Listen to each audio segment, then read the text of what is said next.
lovelies, I'm Christina, and today I am giving you my review of Gerald's Game by Stephen King.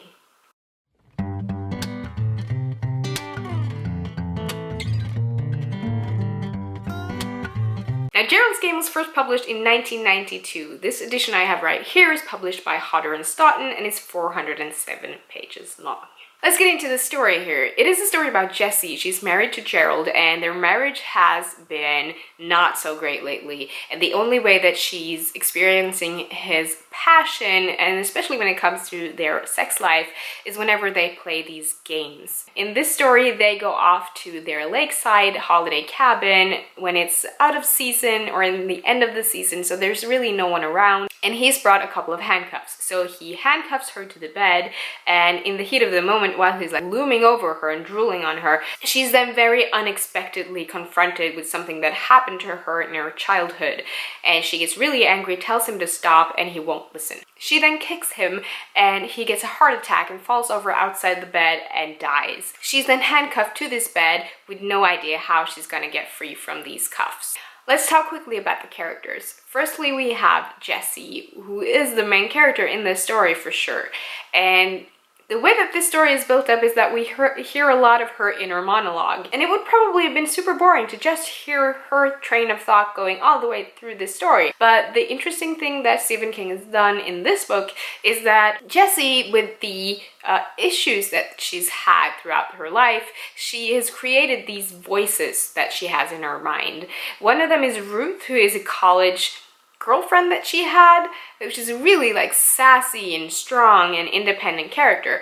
And then you have this Stepford wife-ish version of herself that's really like suppressing her, pushing her down. It's like, no, you can't do this. This is not very ladylike. No one will like it if you does it this way. And maybe you should just forget about it. Don't think about it. She's very unhealthy to Jessie.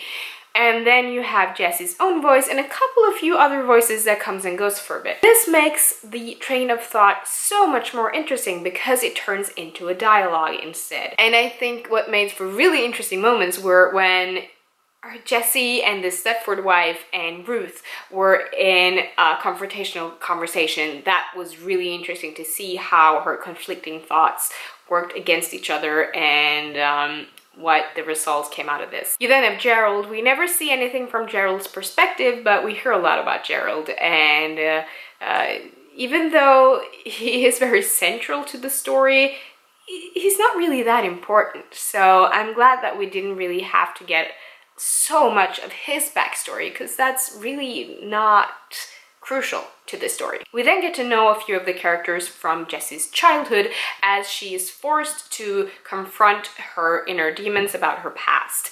We see all of this from Jessie's perspective as she goes back and tries to remember what actually happened. You also have this mysterious creature that's looming around. We never get to see anything from that perspective, but it is something that is very mysteriously going on. The last character I want to mention is the dog named Prince, and I really love the way that Stephen King incorporates animals and dogs into his stories, especially dogs. It's very obvious he's a dog person. He has a dog. Anyone who follows him on social media has seen Molly, aka the Thing of Evil as he calls her, and she's just the cutest. I really enjoy that, and not just that he adds animals to the story, but you actually get to be inside of the mind of that animal, and we get to hear some of Prince's thoughts, which I think is really interesting to see. Now let's talk about the plot of the story. I think the plot here was very well paced throughout the whole thing. I think what makes the plot line of this story so interesting is that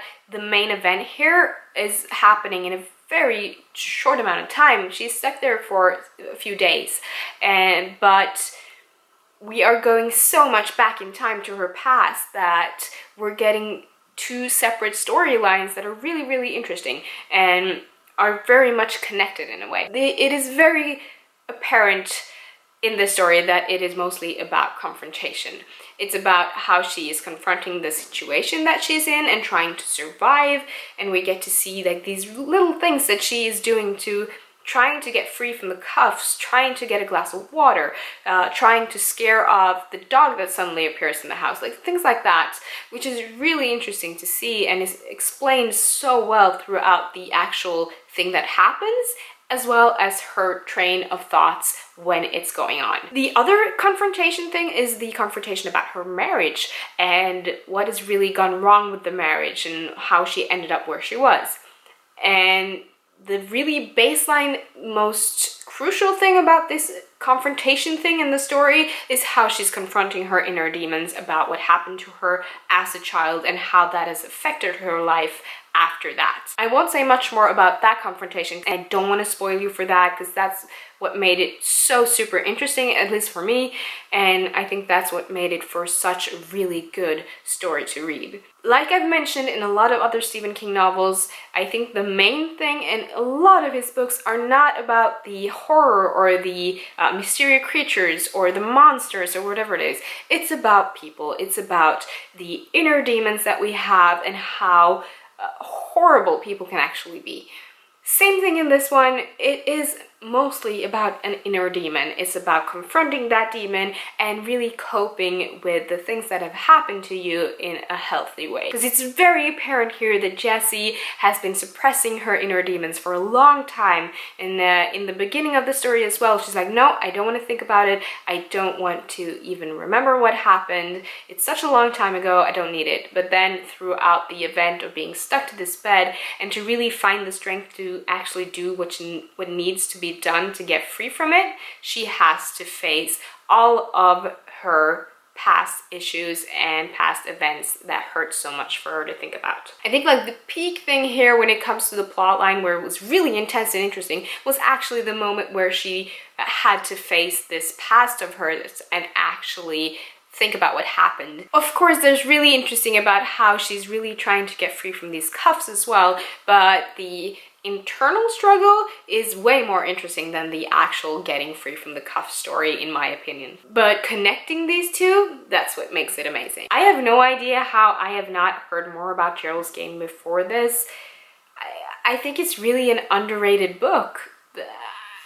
I would say that it's definitely up there with one of my favorite Stephen King novels so far. And I know in a lot of other Stephen King reviews that I've done, I always say, like, if you're new to Stephen King, don't start off with this one. But I think Gerald's Game would actually be a really good way to start. I've mentioned this before, like Gerald's Game, I'm adding that to the list, but Mystery, Cujo, and Bag of Bones as well. And Bag of Bones is the first Stephen King novel that I read and was what got me hooked on Stephen King. But it's been so many years that I can't really tell you much about that story now, and it's not the focus of this review either. Maybe I should reread it. Let me know in the comments down below if you think that would be interesting. If I should like reread Bag of Bones now, so many years later on, and see what I actually think of it. As I mentioned in the haul where I showed off this book, is the reason I ended up picking it up in the first place was because I saw the trailer for the original Netflix movie adaptation of Gerald's Game that will be out on September 29th, and it looked really, really good. So I decided that I really wanted to read the book before I watched the movie so that I could do a really good review of both of them and be able to compare them to each other as well. I am very, very excited about this movie and very excited about the book as well because it was so good. Like I mentioned, Gerald's Game is a very underrated Stephen King novel. I think it deserves way more attention than it has gotten so far. It is such a good story and it's told in such a very unique and interesting way. So I highly recommend Gerald's Game if you want a thrilling, interesting, and at times horrific read. I think Gerald's Game is mostly classified as a thrilling suspense novel, which I think is very accurate to the story.